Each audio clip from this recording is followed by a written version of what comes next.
Hey, so it is 2022 and we are back with our collective online experience. And today is going to be a little different as we start this out, in that this is not a series or the beginning of a series. And just hang on with me here, there's not even really a biblical passage that I'm going to give you, although there is going to be us talking about a story out of Ezra and Nehemiah and the way that it applies.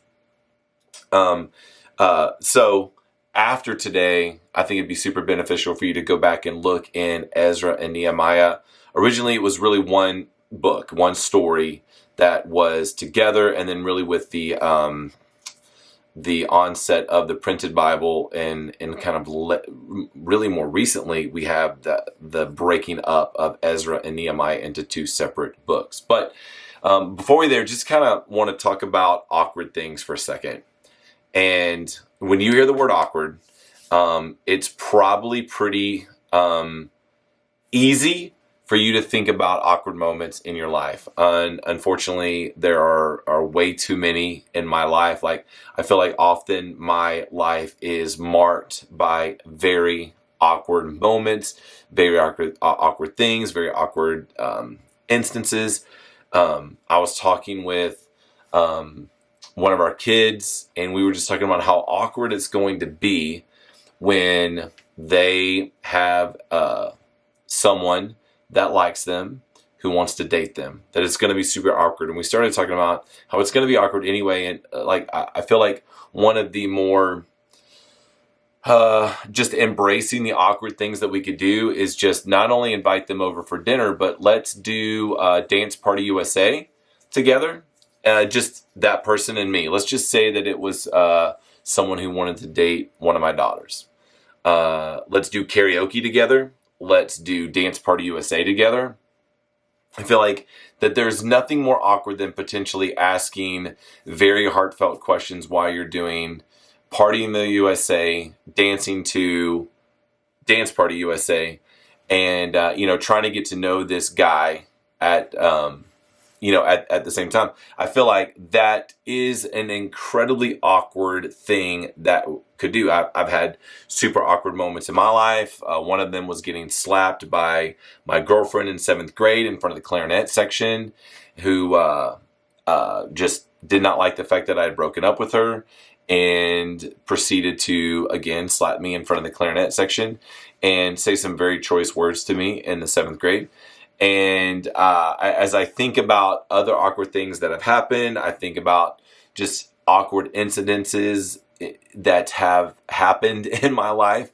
And hopefully while I'm talking, you have been able to think about these awkward things that have happened to you. Now, I'm not asking you to put them in the chat, but I would love to know in the chat. Now, don't put like specific instances and don't tell us your awkward stories, because yikes. But like, I'd love to know as a whole, think about your life as a whole.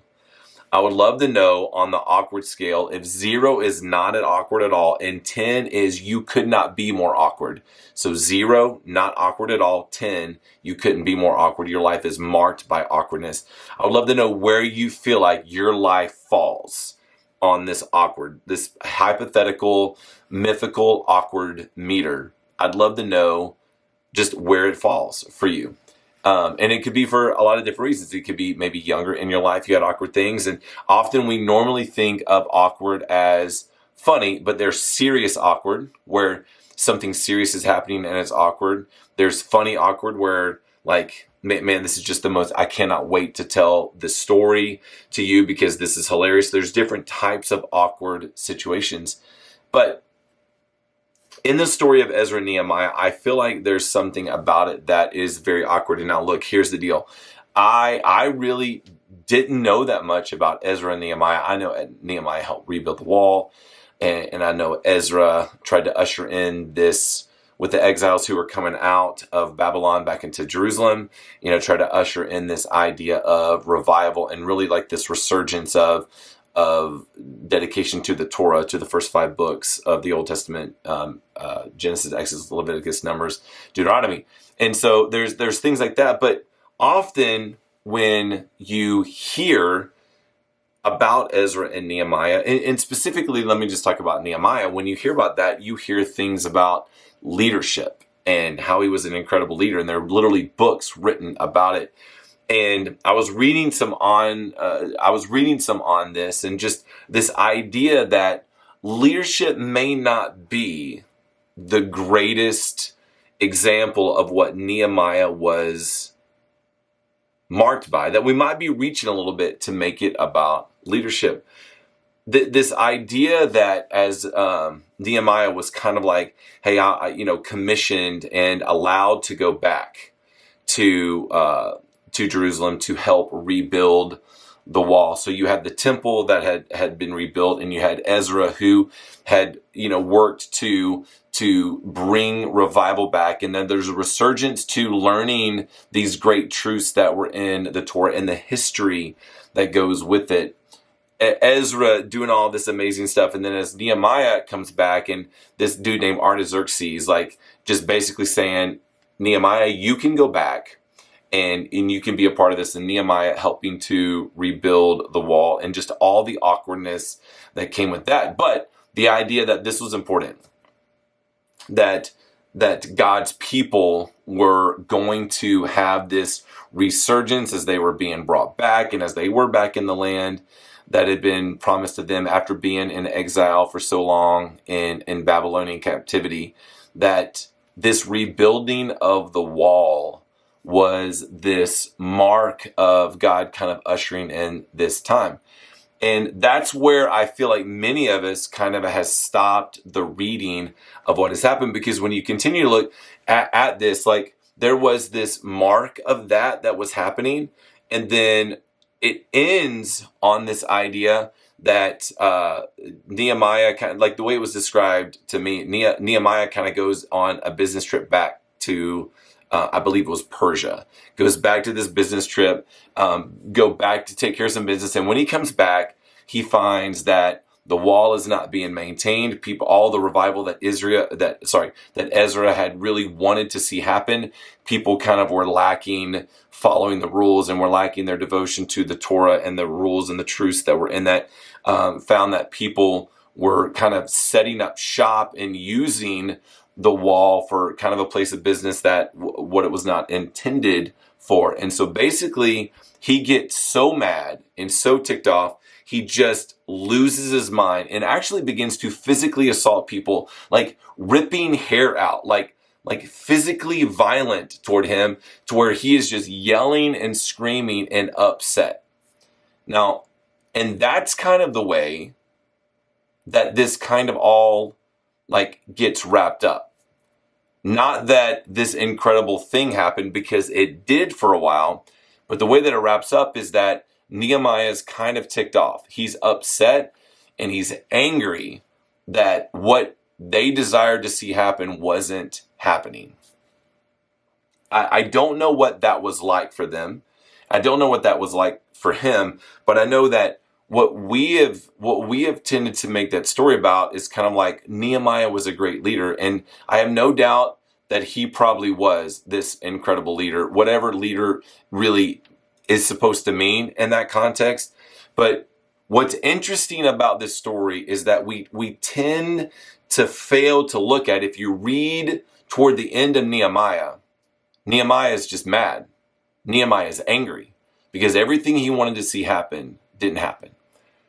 And this is what I think, if you look at the story, and I'm not asking you to go read all of Ezra and all Nehemiah, but basically what we're beginning to see, I believe, is that in order for this resurgence, for this reset, for this kind of coming back to who God intended the people of God to be, that collectively there was not really a heart change. The temple was rebuilt. Ezra called for revival. Ezra wanted to see these things happen, this devotion to the first 5 books of what would become the Old Testament, literally understanding what the scrolls were saying, the revival that he wanted to see happen with the people of God. Nehemiah building, doing this incredible work in this crazy fast amount of time, getting the walls rebuilt, and what that meant for them just from a way of protection and what it meant for them just in the whole landscape. But the truth is that the kind of the greater story of the people who got to this point is that there was this crazy cycle of wanting to be committed to God and then kind of losing their way, and God would send somebody to kind of step in, but then the people of God would kind of lose focus again, and then the cycle would be like where they would kind of shift away. And what was not happening is that their hearts were not being transformed to the point that it was more than just a change of behavior for a while. It was more than just, okay, it's a new temple. It's a rededication to the books. It's a rededication to this new thing, this protective thing that we've got with this wall, to what Ezra and Nehemiah wanted to do, the story of where they wanted to go. It was the people's hearts were not being transformed to the point.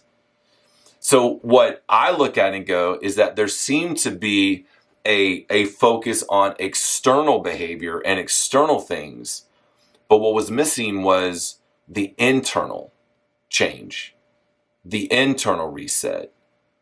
That collectively the people of God were not internally being molded and evolving, and that they just began to then, again, in that cycle, kind of fall out of focus and where they should have been with God. That's got to have been an awkward thing for, imagine this, after being in captivity in Babylon, people were beginning to come back. Like that's got to have been celebrated, like the rebuilding of the temple that we see a reference to in Ezra, the rebuilding of the wall, like some of the revival that was happening, and all this stuff that was happening. Like there had to have been this incredible like vibe, and then how awkward was it that the book of Nehemiah ends with Nehemiah just mad because everything that was supposed to be happening basically is not happening.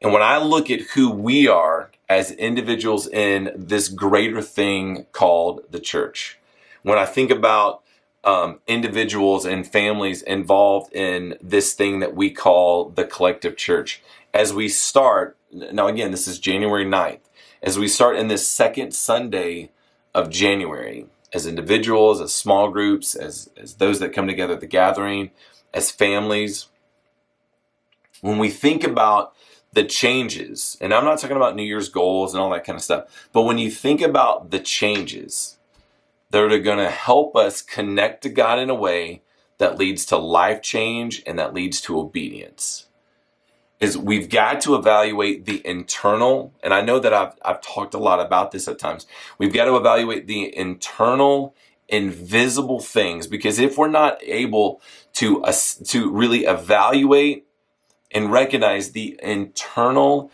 invisible change, the internal, invisible dedication and connection to God, what is it going to take to get us to where we need to be? Like as you evaluate, like are there areas where internally, heart, soul, mind, of love the Lord your God with your heart, soul, mind, and body, Deuteronomy 6, and then you see it in the New Testament too. What is it going to take to get the invisible heart, soul, and mind to where we're not just going to be in this cycle of devotion and then falling out of devotion and then focus and falling out of focus? What is it going to take internally for us to get to a place where we can not just get to a place of like connecting to God, but we get to a place where we're able to stay in that consistently, not perfectly, but stay in that consistently? Because I feel like many times I've been in my life where I feel like Nehemiah, but instead of being hacked off at everybody else, hacked off on myself was, why can't I get this right? No, I'm never going around pulling my hair out and beating other people up because of that. But imagine the frustration and the awkwardness of knowing that this is something that we have been prepping for and building for, physically even building for, and yet the story is resolved in that it kind of didn't end the way that it needed to end or wanted to end. And how many times have we had that in our lives where we're like, man, this is what I need to do. But many times it's because we focus on external behavior. And please understand me, I know that God intends for some of our external behavior to change, because some of our external behavior can be painful and toxic on ourselves and on others. But are we willing at the beginning part of this new year to look at the internal and the invisible and evaluate what internally and invisible in the heart, soul, and mind needs to adjust and shift to where it sets us up to be positioned in place, to be connected to God in a way that we don't, move in and out, but that we're able to stay consistently tracking toward God and tracking with God toward obedience to what He desires for us to do as individuals, as families, as small groups, and the church, the collective church as a whole, and the big C, the universal church as well. So although that today may not be focused on like we're going to look at this passage like Nehemiah 13 or something like that, the overarching story is that it's really not a story about leadership. It's really not even a story about revival. All those things are in there.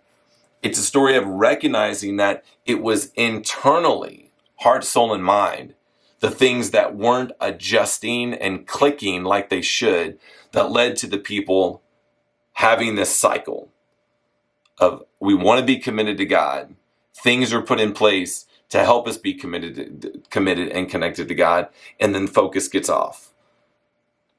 It wasn't because there were external things that were ready to make that happen. It was because internally they weren't able to stay at a place. And so this is the focus for today. This is the challenge for today as we talk through this, is that one, how awkward must that have been for Nehemiah? But two, as we thinking about it, is do we have those awkward times in our life where we're not where we think, or we're not where we know we should be in our journey with God?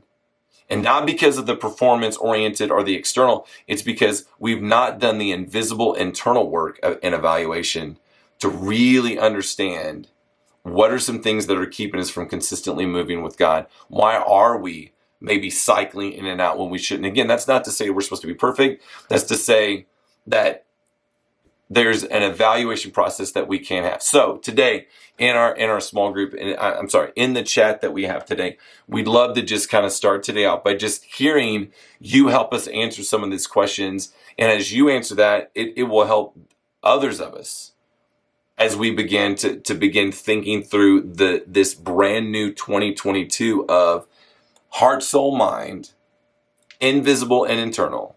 Are we doing the hard work of evaluation to help us understand who we need to be? So parts of our stories don't have to end with the frustration of, man, we had been set up to be here, but we just couldn't get there because inside we weren't able to really make that commitment and really to make that turn and to make that shift. So excited about the gathering coming up on January 23rd. We're going to be at Joppa House in Rogers. I'm excited about Joppa House because it's going to give us some room and some areas to do things like childcare in some separate areas.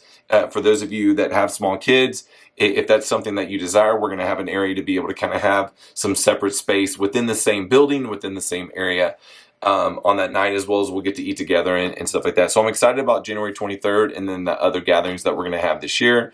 Excited about just this time that we'll have today with the chat. And so have an incredible day. Thank you for what you're going to help us do with the chat. Have an incredible day, and we will see you next week.